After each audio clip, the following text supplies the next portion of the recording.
Hello, 11th and 12th graders and U.S. history.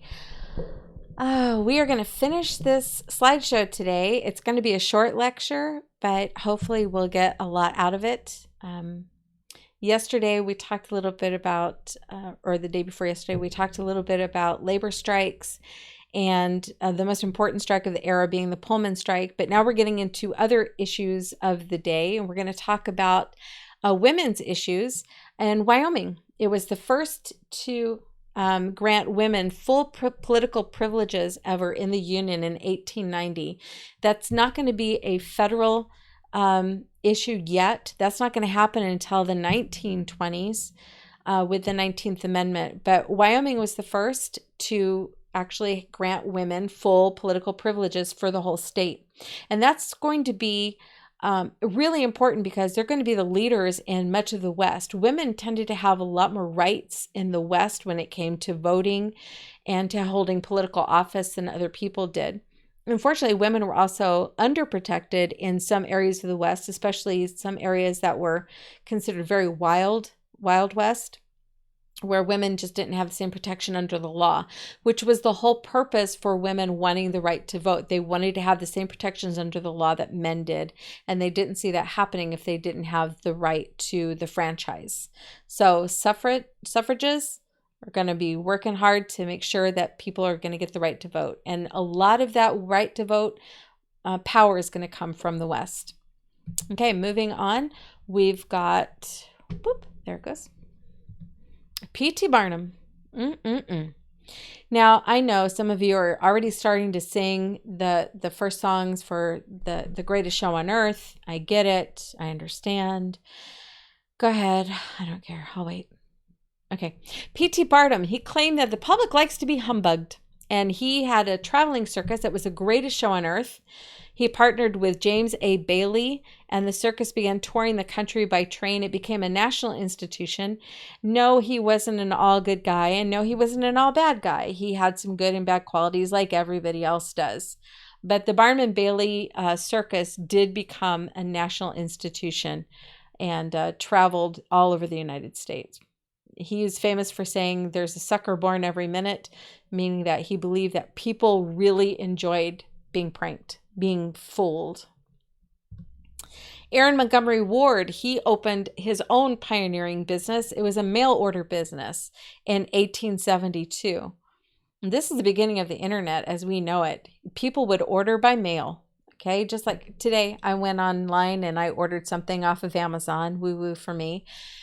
It was really easy. It was very inexpensive, and it's going to be delivered right to my door. The big difference between what I did this afternoon and buying some makeup that I can never find when I'm at Walgreens is when people ordered out of Aaron Montgomery Ward's catalog, they had to write it in a letter. They had to fill out a little form. They had to put their check in there and then mail it, and then they would get their product several months later. So I'm going to get mine in 2 days. That's the biggest difference between the two. Now, in this catalog, they sold just about everything under the sun in these catalogs. And here there is a great picture of pocket watches. You could choose from a variety of designs and sizes and materials that they were made out of, and those would be shipped straight to you. The catalog companies also discovered that if they put a really beautiful color picture on the back of their catalog, people would tear that off very carefully and they would put it on their wall. They would, either frame it or just tack it to their wall. People loved art, and a lot of people, especially in the West, didn't have a lot of access to art, so they would get these pieces of these color copies of art and they would put them on their wall from the backs of the catalog. George Peabody. In 1867, he established the Peabody Education Fund to promote education in the South, and it was education for both white and Black Americans. His Peabody Education Program not only opened up a school, it also helped to fund schools that were already available.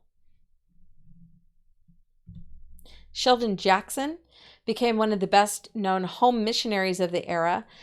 He dedicated his life to serving people in remote regions of America. When we talk about Sheldon Jackson, we think about the Great Plains. When I think about the Great Plains, I think of Little House on the Prairie because that's just where my mind goes. Laura Ingalls does have quite a lot of say about the, right there, because I'm in my library and all. The banks of Plum Creek, I'm sure it's backwards on yours, but the banks of Plum Creek, where she discusses the very first time she met a home missionary. She calls him Pastor Alden, Reverend Alden, but she got to meet him. He was a home missionary, circuit preacher, and the two of them became very, very, very close. He became very close to her family. But the first time she ever went to Sunday school was under Alden's preaching and under his ministry. The first time she ever set foot in a church was under Alden's preaching, and she was 7 years old by that time. So she was quite a bit older than we think people usually are when they're, first coming into church. But Reverend Alden became like the prototype of what I think of a home missionary being. He set up churches, he set up Sunday schools, and he also allowed for people who were more established to help those who were still getting established. So she ended up getting some new clothes from people in the East who sent clothes and materials to her and her family, not just during this time, but also during the long winter. He sent a Christmas barrel to them. They unfortunately didn't get it until May, but it's okay. Everything inside was frozen solid because they had blizzard after blizzard during that time. And then also she got to meet him during the book, and I don't think I have that one. She met him during the book On the Shores of Silver Lake, where she met him and a man that he was training for the ministry. So that's my prototype when I think of a missionary, a home missionary.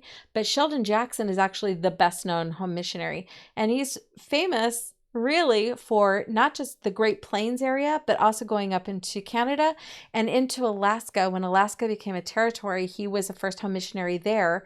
And he discovered that the people who lived in Alaska, the natives who live in Alaska, had issues every winter with running out of food. A lot of people who lived on the coast, they could eat fish. They stored food, but if the winter went on too long, or if there was some kind of, the people were just living hand to mouth all the time.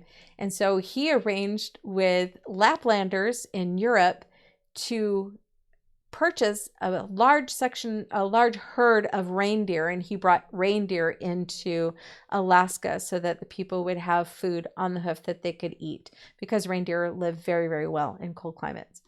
So that's what he's famous for. He also opened several public schools, and he introduced basketball to the Alaska natives. Yes, that's what he did. Okay, Francis Bellamy. He wrote the Pledge of Allegiance for a children's magazine called Boy's Life. And it was soon recited each morning by millions of students throughout the nation. The original version did not have Under God in it at all. That was later added by the U.S. Congress. And that was added to show that no nation can remain great without God's blessing. So the U.S. Congress actually put that in, not Francis Bellamy.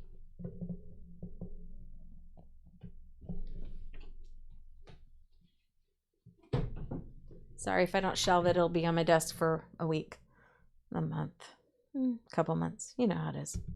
Okay, the Morrill Act. It granted each state 30,000 acres for each of its senators and representatives. Many states use that money from the sale of the land to establish land grant colleges. Now, the colleges weren't on 30,000 acres.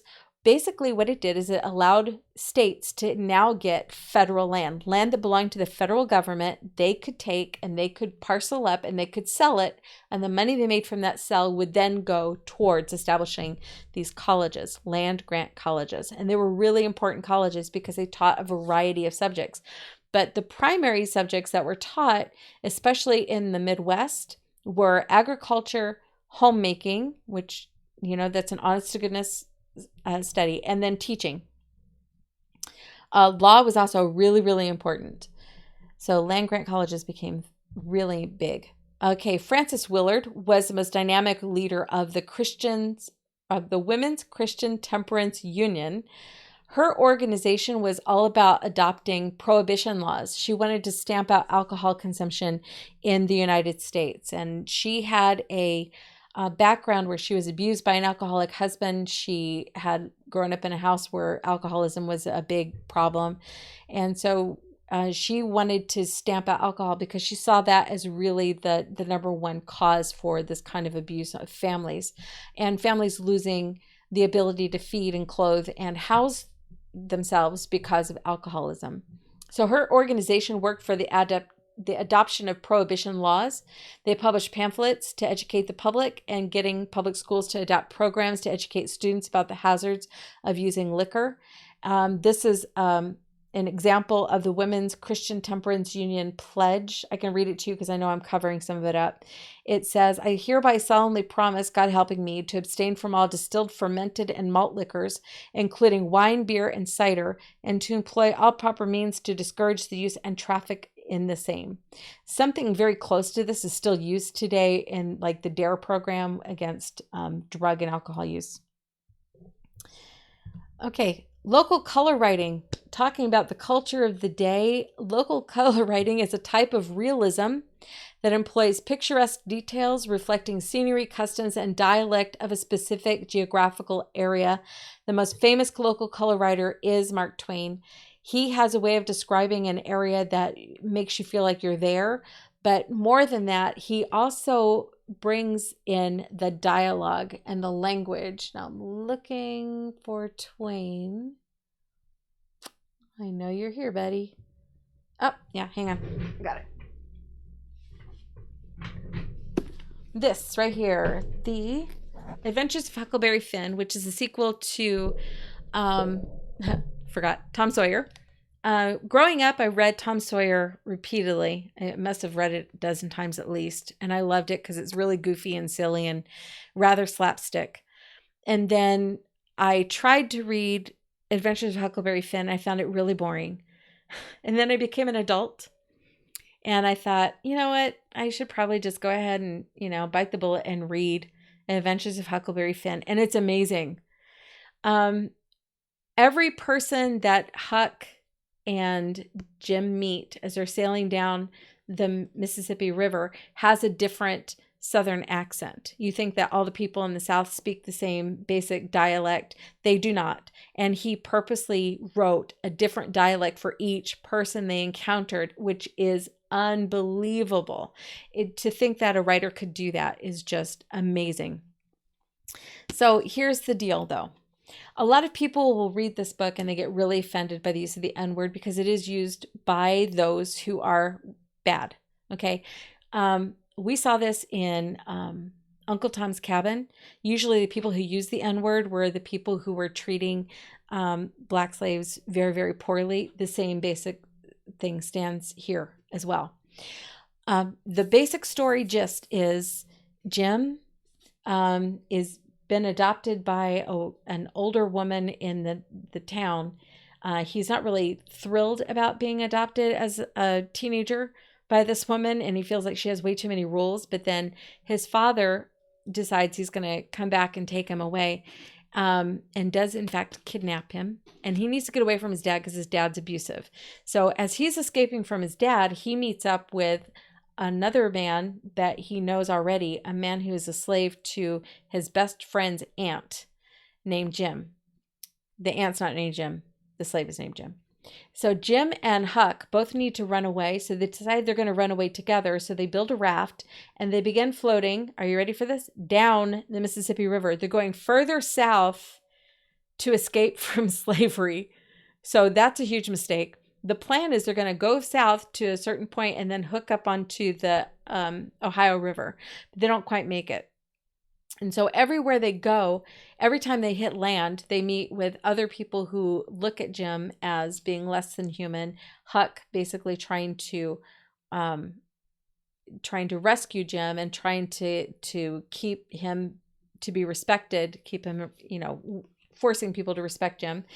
And every place they go, and they're meeting with all of these people with different dialects and different accents, and he's giving you a snapshot of each section in the South and how people who treat others as if they're less than human are in fact very violent and less than human themselves. So usually have some kind of con that they're pulling.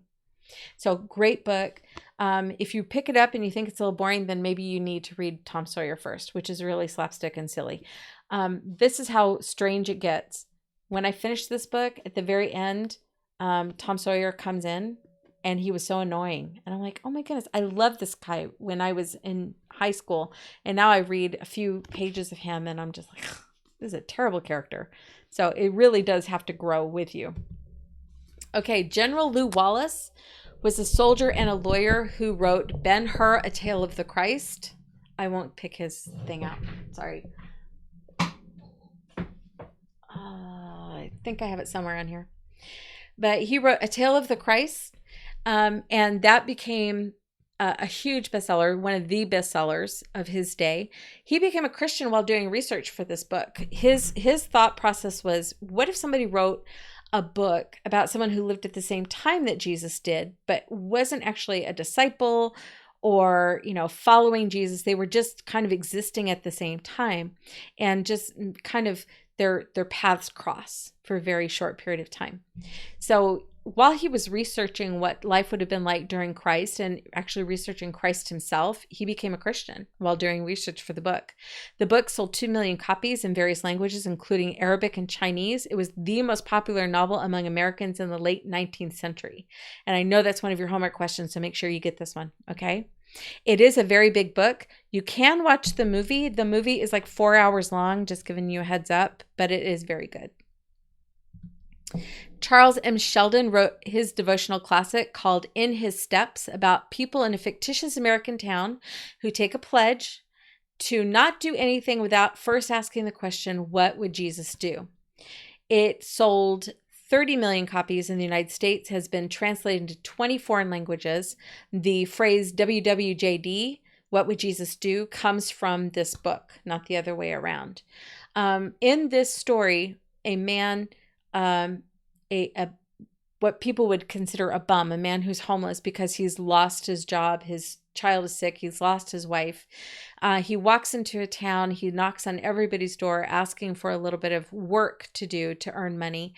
Everybody pretty much just ignores him with the exception of the local pastor, who at least tells him, I'm really sorry, but there's really nothing I can do for you right now. That man shows up at the church the next Sunday and walks all the way up to the front of the church and says, the pastor just preached a sermon on what would Jesus do. And I'm wondering, what does that really mean? He's like, I've been walking throughout this town and I've seen all of you, but there was only one person who actually spoke nicely to me, and that was your pastor. And I'm wondering, is that how Jesus would have treated someone who needed help? And then the man, of course, gets, has a heart attack and becomes very, very ill. And while he is dying in the pastor's home, the pastor is convicted over the way he has acted, and he goes to the church the next Sunday and says, this is what we're going to do. We're actually going to live this verse. So I want a group of volunteers. I'm not going to force anybody into it, but we're going to go into this little room off to the side here, and we are going to dedicate ourselves for 1 year to everything we do. We're going to ask first, what would Jesus do in this situation? And that means we're going to have to study the Bible more. We're going to have to pray more. We're going to have to turn our lives over to God even more than what we have right now. What would Jesus do in this situation? And he ends up changing the entire town. Now, where the book kind of goes off the rails just a little bit, Charles M. Sheldon was what they called a Christian socialist. He did believe that the government had a responsibility to create a level playing field for people. So it does start going off the rails a little bit there, but it is worth reading, and I strongly, strongly recommend it. That is all of our notes for this time, for this chapter. So tomorrow when I do another lecture, we will be starting on the very next chapter. So take your time. I know we ended a little soon here. I only taught for about 20 minutes. So use your time to get homework done and to help out around the house. And I will talk to you guys later. Thank you so much.